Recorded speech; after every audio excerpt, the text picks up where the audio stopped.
They're called telephones. I'm gonna let you on a little secret about these telephones. In the case of the telephone, it's up to each and every one of you. Do you have any idea that the market falls almost 10% once every 2 years?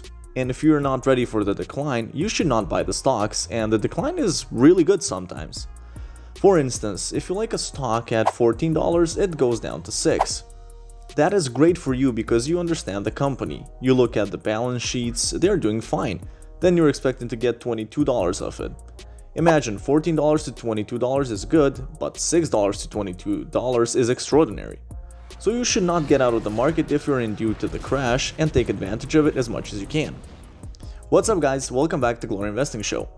In this video, I'm going to tell you how you can make a profit by using the market crash because The back of a limo, wearing a $2,000 suit and a $40,000 gold. Because there are two stocks that you should invest in if you want to make profit in this market crash. I am planning to make $20,000 by investing in these stocks, and I will explain why I believe in these companies and their revenue growth that will push stock price up in 2022. Block is a merchant service platform that offers payment solutions and a variety of other products to sellers and other persons. They break their business into two reportable segments. They offer a cohesive commerce ecosystem that helps sellers start and grow their businesses, and also the cash application ecosystem that provides an ecosystem of financial products and services to help an individual manage their money. There is a lot of fun and fear going around, and everyone is panicking. Remember, this is the time when smart people buy. There's no doubt that Block, which rebranded from the corporate name Square prior year, is having a terrible time for the last couple of months as it has been fallen by over 50%, and one of the main reasons for its underperformance is that Apple introduced the latest feature for its users that will enable them to make online payments with just a tap of credit or debit card, Apple Pay, or other services. The new service is making Apple a direct competitor of Block's business. So on the 9th of February, Block closed at $102.29, we're moving down 0.51% for the prior trading session. It will be looking to show influence as it is closer to its next earnings release, which will probably be the 24th of February. The company is anticipated to report earnings per share of $0.20, which is a decline of up to 37% as compared to the prior year earnings. In the meantime, the Zacks consensus assessment for revenue is bulging net sales of $3.95 billion, which is up to 25.04% from the prior year. However, those people who are investing should also note any current changes to analyst estimations for Block. These revisions typically reflect the fresh short-term business tendencies that can alter frequently. As an outcome, we can infer a positive estimate review is a decent sign for the company's business viewpoint. You might also want to note that in terms of valuation, Block is recently trading at a forward price earnings ratio of 64.06. Its industry sports average forward price earnings of 50.73, so we can get an idea that it is trading at a premium reasonably. You'll see a notification in Square Register that says Reader Ready. No doubt about it that shareholders of Block are worried to see that the share price of Block has fallen up to 55% during the 3 months.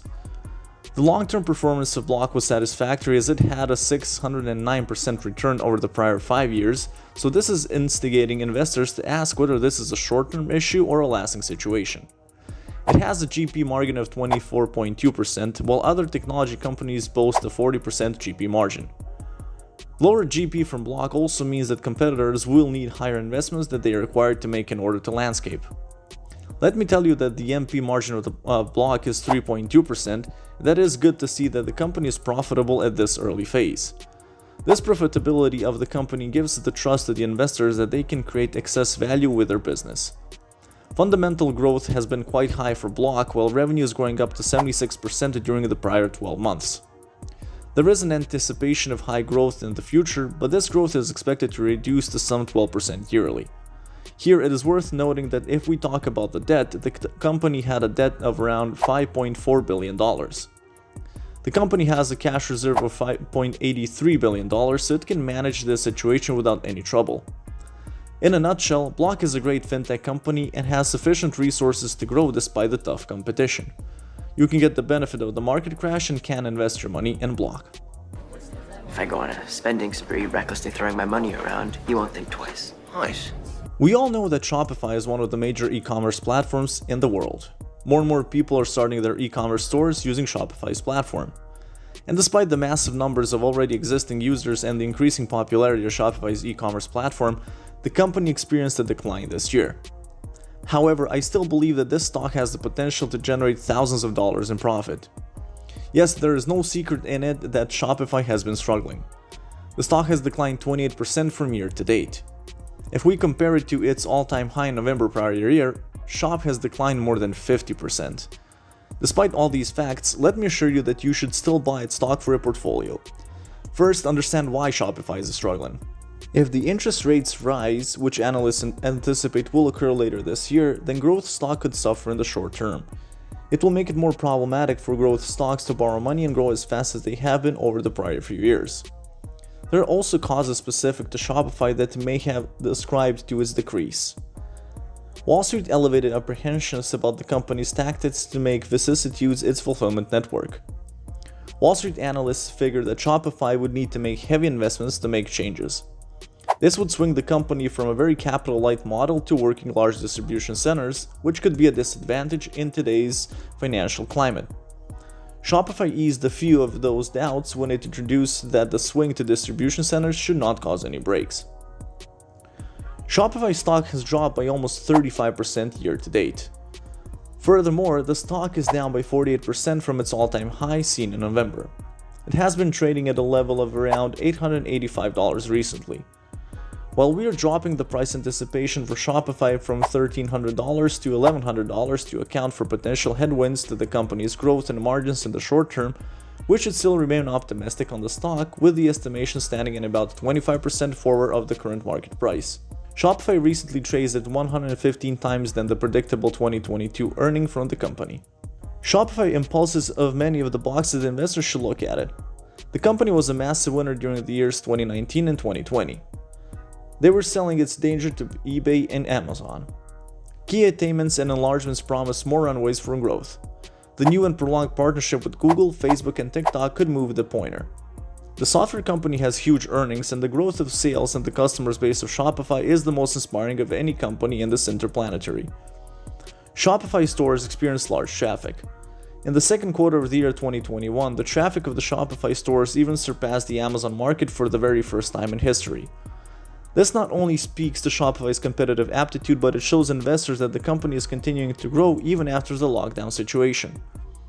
Before this week, it was announced that Shopify's Chief Executive Officer Toby Lutke would join Coinbase BOD.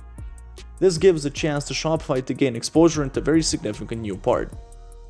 The good thing is particular Shopify stores can already be set up to accept crypto transactions.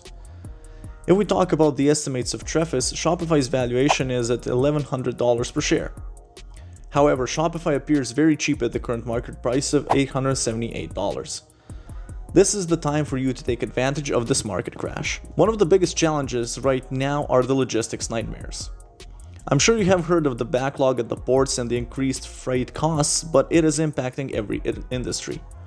In short, there isn't anything that Shopify can do directly to help aid this problem, but they can help their small businesses facing issues as they're all having similar issues, so no one is left alone. A lot of their businesses are simply passing on costs to the consumers, and consumers are getting used to hearing of the backlog and the delays as everyone is in the same boat.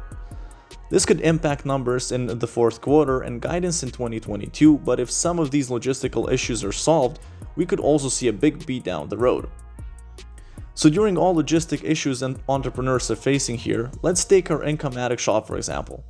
If we're producing mugs and it costs us $10 to buy a mug plus $6 for transportation and fees, and we're selling it for $20, we're making the profit of $4, right?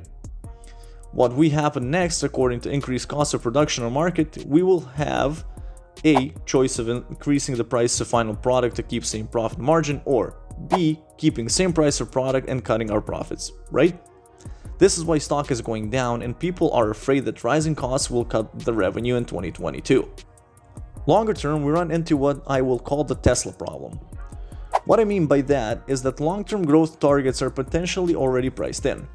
There is no question Shopify is a best-in-class e-commerce platform. The question comes around guidance and how they see the previously forecasted targets coming to fruition. This leads to the asset being overpriced and causes a drop like we have seen. COVID was both a blessing and a curse for Shopify. It It forced many people to shop online and avoid the busy malls like so many are accustomed to doing so. The company will benefit from essentially 2 full years of COVID. It will be interesting to see how much market share they get back when the world fully opens up. We got a taste of it in 2021, but I do think that in 2022 or 2023 we will be fully open. I do remain bullish on Shopify on a fundamental basis, but until price action correlates, I am buying fractional shares little by little. As you can see, we're clearly at a pretty important pivot point as we await the February 16th earnings call. If I had to bet, I would be betting on a pretty positive earnings report given what we saw from Amazon and the growth history of Shopify. Well, that's all for today's video and thank you for watching it. If you liked it, smash the like button and share it with your friends. Until next time, take care and stay strong in this market.